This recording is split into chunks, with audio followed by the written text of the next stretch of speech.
Umaandar to pero walang gumagamit ng tubig, walang open na faucet, so palaging ganito siya. Pero kung itry ko na i-quickly open ang faucet,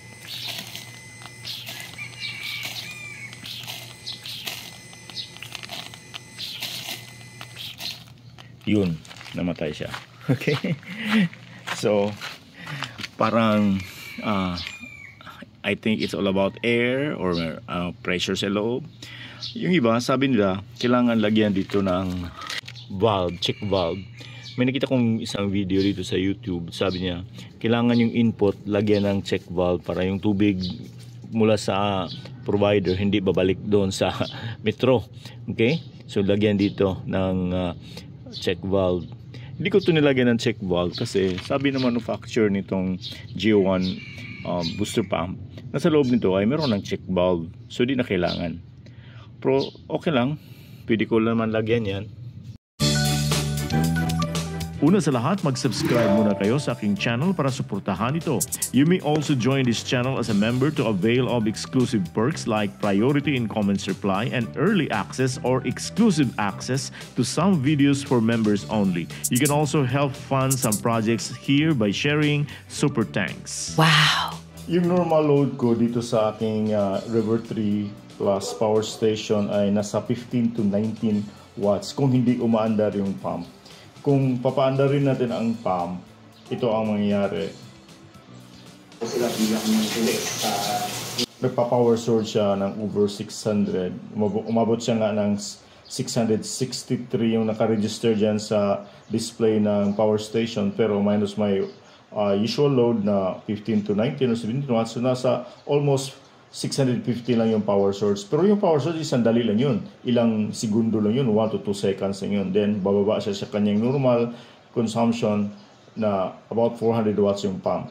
Now, kung tulad ng dati na palaging umaandar ng sandali yung pump ko, so, hindi kakayanin na ng power station. Kaya itong power station nito, nag-o-off siya dati dahil doon sa pump na palaging umaandar ng sandali, sunod-sunod, so hindi na kinaya. Supposedly, this power station is only up to 600 watts. Pwede mo i-X-boost mo, i-turn on mo yung X-boost feature niya, abot siya ng 1,200 watts. Kaso lang, yung X-boost hindi siya advisable for water pumps kasi bumaba ang voltahe sa X-boost para lang ma-achieve niya yung 1,200 watts. It's not ideal for pumps. Okay lang yun sa mga resistive load like heaters, okay lang. Ito na yung nabili ko na check valve. This is solid brass. Ang brand nito ay Sangkyang. Okay. It's only 139 pesos. Ang bili ko nito sa Lazada. Ang purpose again ng check valve ay para mapigilan na babalik yung tubig mula sa bahay niyo papuntang source. So, ang nangyayari dito, pag dito dumaan yung tubig, ang tubig ay lulusot dito sa ano niya, itong butas niya. Pero makikita nyo sa butas yan, may nakaharang ito. May nakaharang na sort of rubber ba yan. Pag daan ng tubig dyan, itutulak yan ng tubig. Kaya ito siya, mapupush to. Tingnan nyo, mapupush to siya. So pag push na tong cover dito, pag open yung valve dyan. Kaya dyan lulusot ang tubig. Okay? Pag walang, ano naman, mag-stop yung daloy ng tubig, nakaganoon siya, nakalock yan. Ang tubig mula dito sa bahay, hindi yan lusot, babalik dito. Kasi, tingnan mo, dito siya mag-move, nakastay dito. Okay? So, one way lang siya talaga. Ito yung check valve. Ang binili ko ay spring valve. Ito spring valve to siya. May ibang klase ng check valve, yung itinatawag na swing valve.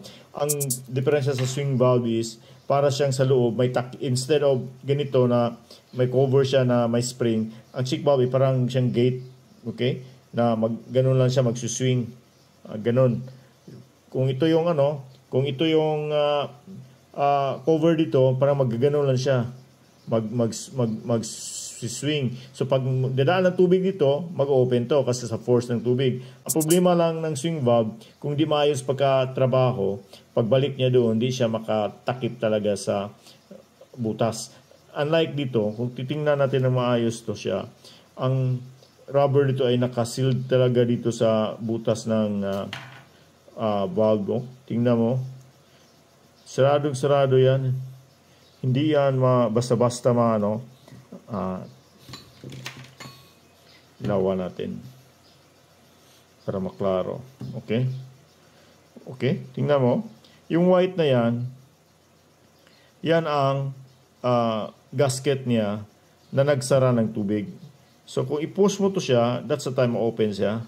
Okay? No, na-open na yan. Okay, tingnan natin ha.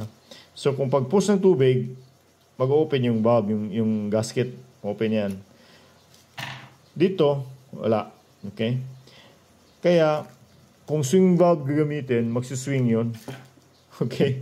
Ipagbalik niya, posibleng hindi siya eksakto na makatakip sa cover niya, sa butas ito, sa valve, para di makadaan yung tubig. Yun ang problema lang sa swing valve. Pero ang swing valve ay may sarili yung purpose. Ito naman may sariling purpose. Kung malakas yung tubig mo, ang pressure mo lang sa source, di mahina, masyado mahina, okay lang, dadaan dito ng tubig. Okay? Pero kung mahina yung tubig mo, hindi siya hindi niya makayang itulak yung spring. Yun lang ang problema nito. Kung mahina yung source ng tubig mo, hindi siya masyadong makatulak ng tubig. So, kunti lang tubig lalabas dito. While the swing valve, madali lang yung itulak. Pag open nyo ng kunti, dadaan agad ng tubig, di ba?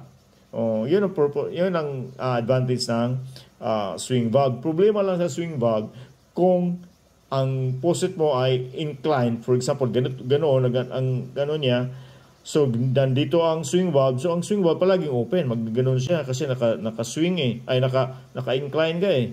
Kung for example naman, ganun ang itsura ng pipe mo, pataas siya, ang swing valve hindi rin magbubukas kasi ganun eh, naka-incline siya eh, paakyat siya eh. So palagi nakasara. Kung ma-open man, mahihirapan ang tubig kasi mas mabigat yung force para papuntang yung opposite force niya, mas malakas kasi naka-incline siya. So yun lang ang problema sa swing valve. So dapat ang swing valve talagang straight siya ilagay mo.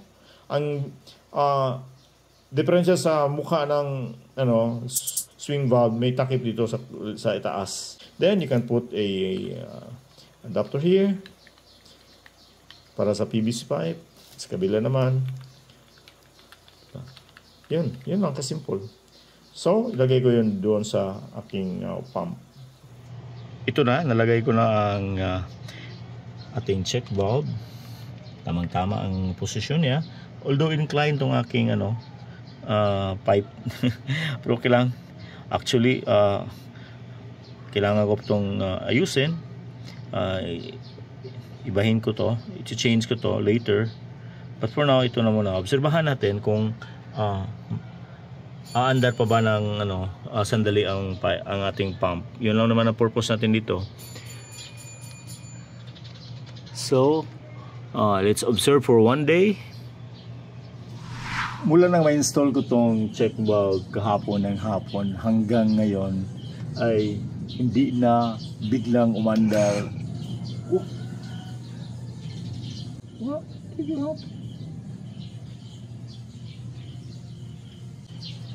So, meron pa rin kung but hindi na siya masyadong umaandar tulad ng dati na almost every 30 minutes ay umaandar yung pump ng sandali. Ngayon, yun lang so far. Mula kahapon, yun lang narinig ko, na notice ko. Hindi naman ako nagkabantay dito for the past 12 hours, pero at least nalaman ko na ito lang yung narinig ko na umandar siya ng sandali. And probably meron pang kunting leak kasi kaya umandar. May leak kasi dito, tingnan mo, may leak dito. Papalitan ko to, may problema tong elbow na to kasi dati yung PVC elbow na nilagay ko dito ay nasira, nabiyak siya. So nilagyan ko ulit ng mura GI na elbow, pangit eh. So papalitan ko to ng stainless steel tulad nito. At saka na-notice nyo, mayroong mga rust dito. Kasi yung pump na ito ay naglalabas ng rust. Sa ilalim niya, dito sa housing niya, ito, ang housing niya ay kinakalawang. So talagang hindi magandang pump na ito. So, okay, bumili nito. Okay? In-experiment ko na lang to. But my long-term plan, as I've said earlier, na papalitan ko to ng merong pressure tank or pressurized tank. So okay, that's it. I hope you get a lesson again from my experiments. Salamat, bye.